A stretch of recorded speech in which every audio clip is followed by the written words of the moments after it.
Oke, pernah nggak sih Anda lagi ngobrol, terus udah selesai baru kepikiran gitu, wah harusnya tadi jawab begini, atau sindiran tadi kurang nendang harusnya.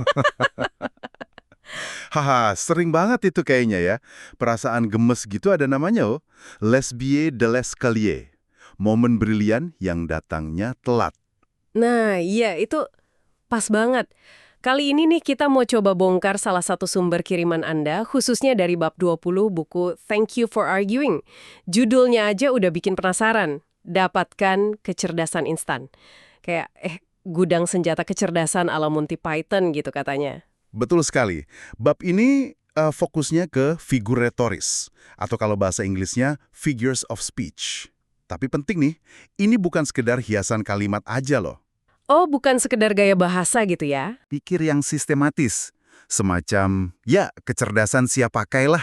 Tujuannya, biar kita nggak mati gaya atau kehabisan kata-kata cerdas pas lagi butuh. Jadi, ini soal pola pikir yang bisa dilatih. Wah, menarik banget. Jadi alat-alat ini yang mungkin beberapa udah kita pakai tanpa sadar ya, Bisa jadi, bisa jadi. itu bisa dipakai buat bikin klise jadi pinter, ngasih ritme ke obrolan, dan tentu aja mempercepat tujuan persuasi kita. Oke deh, siap nih buat ngasah senjata retoris kita. Siap. Nah, pertama mungkin perlu dibedain dulu kali ya. Orang Yunani kuno itu punya istilah skemata atau skema. Ini lebih ke trik persuasif yang mainin urutan kata, pola kalimat gitu. Oke, skema. Bedanya sama trope apa tuh? Nah, kalau trope itu lebih ke penggantian satu konsep dengan yang lain. Contoh paling gampang ya, metafora atau ironi. Bab 20 ini banyakan fokusnya ke skema sih. Paling sering mungkin anafora. Itu loh, pengulangan kata atau frasa di awal kalimat atau klausa berurutan. Ah iya iya, kayak di contoh Monty Python di buku itu ya, yang soal granat tangan itu. Aha, iya yang itu. Oh Tuhan, berkati granat tangan ini agar dengannya engkau dapat meledakkan musuhmu. Agar dengannya engkau dapat... Nah, pengulangan agar dengannya engkau dapat itu contoh anafora. Bikin efek ya, penekanan yang khas gitu. Paham, paham. Selain itu? Ada juga acismus, itu kayak basa-basi nolak gitu. Misalnya kita bilang, aduh nggak usah repot-repot. Padahal yang ngarep juga. Ah iya iya tahu itu. Atau hiperbola, melebih-lebihkan sesuatu. Nunggunya lama banget, padahal mungkin cuma 10 menit. Ini semua kan pola bahasa yang kalau dipakai dengan sadar bisa jadi strategi. Oke, jenis-jenisnya udah kebayang nih. Sekarang gimana caranya ini bisa jadi kecerdasan instan kayak judul babnya? Kayaknya nggak otomatis langsung pinter gitu kan? Ya, nggak otomatis sulap gitu juga sih. Tapi bisa dilatih. Salah satu teknik kuncinya itu rhetorical jujitsu. Jujitsu.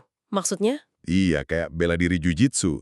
Kita pakai gerakan atau kata-kata lawan bicara untuk keuntungan kita sendiri. Jadi, nggak langsung ngebantah frontal, tapi kita pelintir omongannya. Oh, jadi kayak dibalikin gitu ya. Misalnya kalau ada yang pakai klise atau idiom, kita tanggapinnya secara, harfiah. Atau kita kasih akhir yang beda gitu. Persis. Itu dia. Contoh di buku itu kan soal proyek lapangan racquetball yang biayanya bengkak tuh. Iya, gimana tuh? Kita kan nggak bisa hentikan kemajuan. Gitu kan klise banget tuh. Nah, pakai jujitsu retoris, kita bisa balas. Setuju. Justru itu, mari kita definisikan kemajuan dalam konteks proyek ini apa. Apakah artinya menghabiskan anggaran 2 kali lipat? Wah, kena banget itu. Jadi pakai kata kemajuan punya dia tapi dibingkai ulang ya? Betul. Jadi maksa lawan buat mikir lebih dalam. Gak cuma ngulang slogan aja. Itu salah satu cara cepat kelihatan cerdas dan menguasai argumen. Keren, keren. Ada figur kunci lain nggak yang penting dibahas di bab ini? Ada dong. Ada yang namanya chiasmus. Ini agak unik.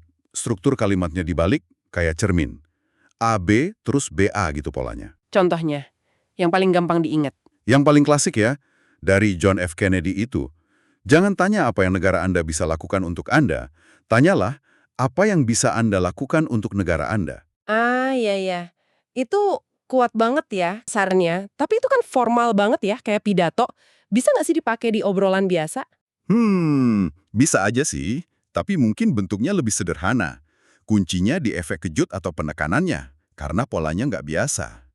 Chiasmus juga bisa mainin makna kata loh, kayak kutipan Knut Rockne. Saat keadaan jadi sulit, tough. Orang yang tangguh, tough, mulai bergerak. Kata tough di situ kan artinya geser sedikit. Oh iya ya, menarik. Terus apa lagi? Ada antitesis. Ini menyejajarkan dua ide yang kontras dalam satu kalimat, biar perbandingannya jelas. Contohnya kayak gimana tuh? Kayak kutipan Obama yang dikutip di buku. Ekonomi kita selalu bergantung bukan hanya pada ukuran produk domestik bruto kita, tapi pada jangkauan kemakmuran kita. Ukuran PDB sama jangkauan kemakmuran kan dijejerin tuh sebagai kontras. Oke, ini bagus buat nyimpulin posisi atau mecah dilema palsu gitu ya berarti? Tepat.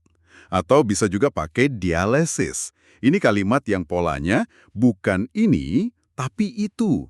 Gunanya buat mendefinisikan ulang istilah yang dipakai lawan. Gimana tuh contohnya? Misalnya Daniel Boone yang bilang, saya tidak pernah tersesat, lost, tapi saya akui pernah bingung, confused selama beberapa minggu. Dia nolak label tersesat yang negatif, terus ganti pakai bingung yang lebih, ya, netral lah. Halus tapi efektif banget buat persuasi. Menarik nih. Terus di bab ini juga ada nyinggung soal antitemeria atau verbing. Itu yang ngubah kelas kata ya? Kayak kata benda jadi kata kerja. Betul, contoh di buku itu PowerPointilism, menggabungkan PowerPoint sama pointillism. Tapi kesannya suka maksa nggak sih kalau bikin kata baru gitu? Atau pakai kata benda jadi kerja kayak mengontak atau mengimpak? Nah, itu dia. Emang bisa jadi bumerang kalau nggak pas atau kedengaran aneh. Sering dikritik juga kan? Tapi, di sisi lain, fenomena verbing ini kadang muncul alami karena kebutuhan bahasa, biar lebih efisien, atau buat dapetin nuansa baru. Jadi nggak selalu jelek ya? Nggak selalu. Bahkan kata-kata pengisi kayak like di bahasa Inggris, atau gitu loh, kayak di bahasa Indonesia, itu punya fungsi retorisnya sendiri loh. Kadang nunjukin keraguan atau upaya buat nyambung sama pendengar. Cerminan bahasa yang hidup lah. Oke. Jadi kalau ditarik benang merahnya nih, figur-figur retoris ini tuh, wah jauh lebih dari sekedar pemanis kalimat ya. Ini kayak kerangka berpikir praktis buat kita bisa respons cepat dan cerdas gitu ya. Tepat sekali. Itu intisari utama dari bab 20 ini. Kecerdasan verbal, kecepatan berpikir pas argumen, itu bukan cuma bakat, tapi keterampilan yang bisa banget diasah. Figur retoris ini kayak, jalan pintas kognitif lah. Pola argumen yang udah teruji. Jalan pindas kognitif. Suka istilahnya. Iya, karena mereka memanfaatkan pola yang secara alami menarik perhatian otak kita. Kontras, pengulangan, kejutan. Jadi menguasainya bukan cuma biar kedengaran pinter, tapi kita jadi paham kenapa pola omongan tertentu itu efektif secara psikologis. Wah, ini benar-benar bisa ngubah cara kita mikir soal kecerdasan spontan ya. Nah, buat Anda semua yang lagi denger ini, coba deh setelah ini perhatiin obrolan sehari-hari. Figuratoris mana aja sih yang sebenarnya udah sering Anda pakai tanpa sadar?